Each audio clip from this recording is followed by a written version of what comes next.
Okay. Sige ako muna. Kayo muna. Ikaw nakaisip. Tapos susunod ikaw. 5 things that I'm grateful for this year. Then, sige, 3 things. 3 Ito na. Decision ng mga to. 3 things that I am grateful for this year and 3 things na I'm looking forward next year. Things I'm grateful for, good health nila tatay. Ano yung volume? Talagang ginaguide sila ni Lord. Yung health ni tatay talaga, tsaka ni mama, yun yung priority. Kaya nga ako nag-Singapore para dun masustain yung mga gamot na yun ni tatay. Kasi feeling ko hindi sapat. Buti naman sa kalooban ni Lord. Thank you, Lord. Pangalawa, I'm grateful for the job. Kung di ako nandito, hindi tayo kay Zen. Totoo yan.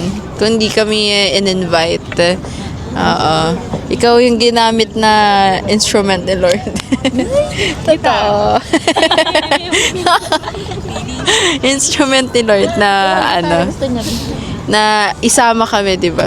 Tapos naging friends, naging tayo. Sana through the years. Kiss nga, oh. Pangatlo, I'm grateful, di ba, job, grateful for family, grateful for friendships na even yung mga friendships na nawala this year kasi it has been a learning, and friendships that I gained kasi it has been a learning also. Madami kong nakilala ng mga personality. Ayan. Ay, sorry. Personality na, alam mo yun, na may matututunan ka. Ito naman parang Tapos, 3 things na I'm looking forward. Grateful Tapos, I'm looking forward. 3 things I'm looking forward. 3 things I'm looking forward this year. Siguro yung continued strength, growth ng career. Sana, Lord, lahat ng mga pinagpe-pray, sana makapasa, sana mangyari. Then, pangalawa, makaipon kahit konti. Kasi, syempre, nagpo-provide ka sa family mo, paano ka naman parang madaming, laging nawawalan. So, dapat makaipon. Pangatlo, health and mahanap ko yung sarili ko. Ano ka ba talaga? Mahanap ko yung sarili ko kung ano man ang mangyari. 3 things na grateful ako this year. Yeah, career din. Kasi mas nakakaipon ako dito compare sa Pinas, syempre. Ganun. And mas nakakatulong nakapag-provide. Then, next thing, madami ako natutunan, especially in relationship, of course. Ayun, buti nagising ako. Wake up. Siguro kung di ako nagising agad, parang mas madaming mawawala sa akin. Then, ano pa? Sa friendship, parang di ko in-expect maging kaibigan ko si Kyla. Talaga? Kasi mas... So, sa kanya ka lang grateful.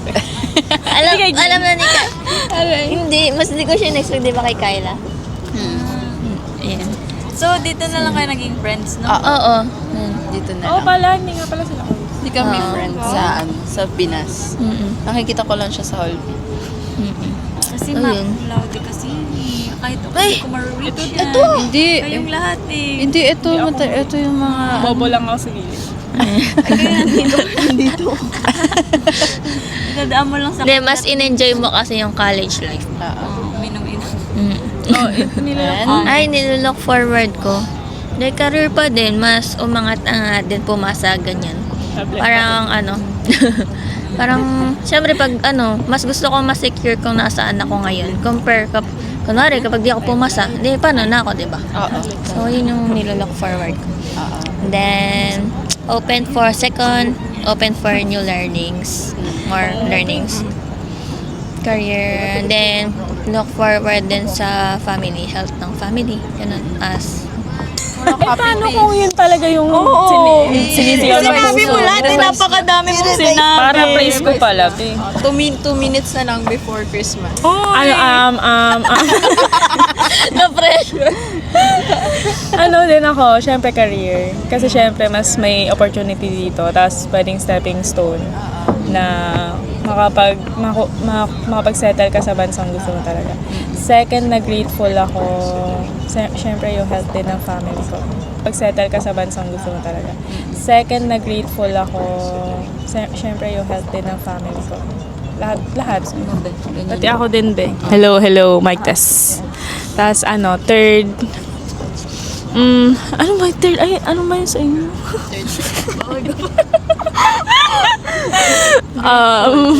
Nag-grow as a person. Ganon. Tapos yung nilulook forward kong three, syempre more opportunity sa career para mag-grow. Ganyan.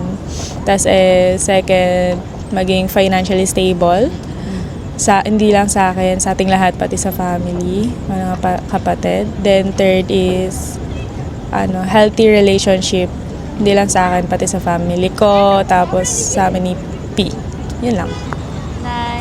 8, 7, 6, 5, 4, 3, 2, 1. Merry Christmas! First Christmas together in a Yeah. foreign country.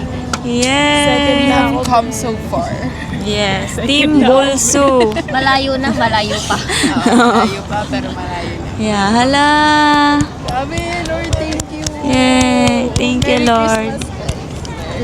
Merry Christmas. Merry Christmas, mga BFF! Pero alam niyo, sa totoo, I'm really grateful. Parang I'm really blessed, hindi lahat nakakano. Kasi iba din ang Christmas kapag ikaw lang talaga din mag-isa. Oo, malungkot. Malayo sa family. Kasi kahit malungkot, kunyari, hindi naman yung traditional yung Christmas sa Pinas. Pero kasama yung pamilya mo. Kaya I'm really grateful sa inyo kahit ganito na nasa ibang bansa tayo. Hindi man natin minsan lang natin na nararamdaman yung bigat ng problema. I mean, yung nararamdaman yung bigat ng problema minsan kasi ang daming problema sa Pinas. Kailangan mong gawin to. Minsan talaga pag sa pera, kailangan mong i-provide to, kailangan mong i-ganyan. Pero kapag may kasama ka pala gumagaan, tsaka kapag meron kang nakikwentuhan gumagaan yung problema mo, nagiging bearable siya. Ganun. Kaya I'm so grateful sa friendship. Sana magtuloy-tuloy. Continue. Sana. may jowa na kayo. Oo, Nakalimutan. Pag nagka-BF na ako, kakalimutan ko na kayo. Saka always know na nandito lang din ako para sa inyo. Kasi nandito naman din kayo para sa akin. Yes. Hallelujah. I'm grateful. Una, syempre yung papa ko. Pag wala yung papa ko, hindi ko magagawa lahat. Pangalawa, kay Mayan. Kung hindi ako inaya ni Mayan, hindi talaga. Wala talaga. Kasi inaaya ko dati ng mga katrabaho ko sa ER. Sila, ay tara Singapore tayo. Pero ayoko. Pero nung si Mayan, parang, sige, sasama na ako sa'yo sa Singapore. I think this is the time. Parang ganon. Oo. Kung hindi niya ako chinat nun, wala ako dito. Pwedeng 4. Sige, kahit sa buhay. Pangatlo, kay Kyla. Kasi siya lagi ko nakakausap sa mga malalalim. Tsaka parang alam mo yun, mas lumawak yung isip ko nung kasama ko siya. Malawak na, pero kasi akala ko dati malawak na yung isip ko na sa mga bagay-bagay. Pero may mga point siya minsan May point to minsan pa, minsan. Mga ganun. Oo, may mga point siya. Hindi, may mga wisdom siya na parang, oo nga. Tama siya. Parang ganon. Ayun. Tapos, pang-4, si Zen. Hindi, kasi hindi mabubuo si Zen Kung, I mean, hindi tayo mabubuo kung wala si Zen Parang hindi balance ba. Si Mayan kasi sobrang tahimik nito. Si Kyla sobrang daldal. Sumobra sa daldal. Ako, tamang baliw lang. Ito, masungit. So, balance lang. Ganon. Yun. Sa kanila ako grateful kasi Lalo kay Zen, kasi siya yung pinakauna nag-tour sa amin eh. Wala ka pa dati. Siya ang pinakauna nag-tour sa amin, nilibre kami. Di ba, nung first day natin, di ba? Yun. Wow, tapos na. Then, 3 things na nilook forward ko. Siyempre, yung exams din. And then, pangalawa, ano pa ba? Gusto ko na magka-love life talaga. Yun, ilo-look forward natin yan. Hanggang 2027. Pero next year, nilo-look forward ko yan. Then last naman, pak, di ba? Why not? Then, ang huli naman is, ano pa ba? More money. Kailangan makaipon ako and magkaroon ng sariling bahay na. Para makapasyal tayo lahat doon sa Pangasinan. Papasyal ko kayo lahat doon. Sa inyo na yung sasakyan. Kasi wala ko sasakyan eh. Yung bahay lang yung akin. Yan lang naman. Very simple. Yay!